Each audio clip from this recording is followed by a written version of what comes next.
káàbọ̀ sí abala fun fact gbogbo ẹ̀yin lólùfẹ́ ìmọ̀mọ̀ níbikíbi tí ẹ bá ti wò mí yálà lórí ìtàkùn ayélujára ní ẹ̀rọ amóhùnmáwòrán tàbí ẹ̀rọ ìbánisọ̀rọ̀ èmi ọmọ yín náà ni òrèǹtẹ̀ yín àbẹ́lẹ́wà yín Bọ́láńlé òní sítórì.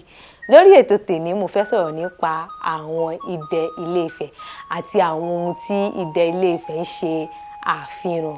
Tí ẹ bá rí oríṣiríṣi ọ̀jọ̀gbọ́n ni wọ́n ti sọ̀rọ̀ nípa idẹ Ilé-Ifẹ̀. Àgàgà pa tí àwọn idẹ Ilé-Ifẹ̀ yìí kò sí ní ọ̀pọ̀lọpọ̀ wọn ò sí ní orílẹ̀-èdè wa mọ́, ó ti wà ní òkè òkun. Oríṣiríṣi ló ti sọ nípa idẹ Ilé-Ifẹ̀ àti àwọn ohun tí ó ń ṣàfihàn. Ṣùgbọ́n gbà míì ó kù díẹ̀ káàtó. Nǹkan tó fi kù díẹ̀ káàtó ni wípé kò kí ń ṣe àwọn lọ́ní nǹkan tí wọ́n kó lọ sí òkè òkun ni. Àwọn èèyàn dẹ̀ lè mọ bàbá ẹni bí ọmọ máa ṣe mọ bàbá ẹni. Nítorí ẹ̀ ṣe kí ni kẹ́ ẹ máa wo ètò ìmọ̀mọ̀ torí pé ẹ máa kẹ́kọ̀ọ́ kan tàbí méjì tàbí mẹ́ta ní orí ètò ìmọ̀mọ̀. Tí ẹ bá rí idẹ Ilé-Ifẹ̀ ẹ máa rí wípé orí ló máa ń sábà fi ń ṣe idẹ Ilé-Ifẹ̀.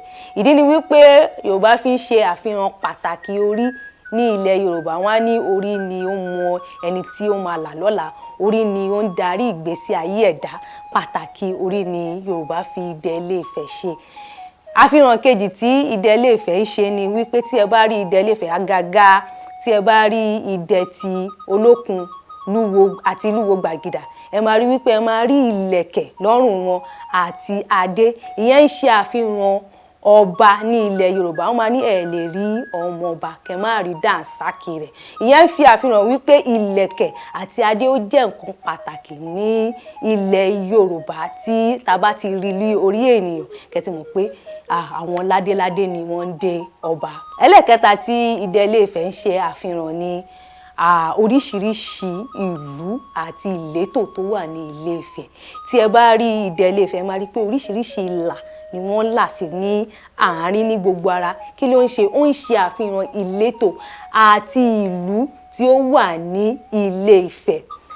Tí ẹ bá rí idẹ Ilé-Ifẹ̀ ìkọ́lẹ̀ kẹrin tí idẹ Ilé-Ifẹ̀ ń ṣe àfihàn ní òrìṣà. Tí ẹ bá rí idẹ Ilé-Ifẹ̀ ó ń ṣe àfihàn wípé àwọn Ọọ̀ni Ifẹ̀ òrìṣà ni wọ́n, àwọn tí ó jẹ́ pé àwọn baba ńlá baba wọn ni wọ́n tí a gbọ́dọ̀ máa bọ ọ̀wọ̀ fún. Ẹ jọ̀ọ́ wá bá mi tẹ̀ sí àtẹ̀jíṣẹ́ àwọn oríṣiríṣi nǹkan tí ẹ̀yin tí wá wò wípé idẹ Ilé-Ifẹ̀ ń ṣe àfihàn kí a jọ máa kọ́ ọgbọ́n mọ́gbọ́n. Mo lérò pé ẹ ti kẹ́kọ̀ọ́ kan tàbí méjì tàbí mẹ́ta ní orí ètò tèmi.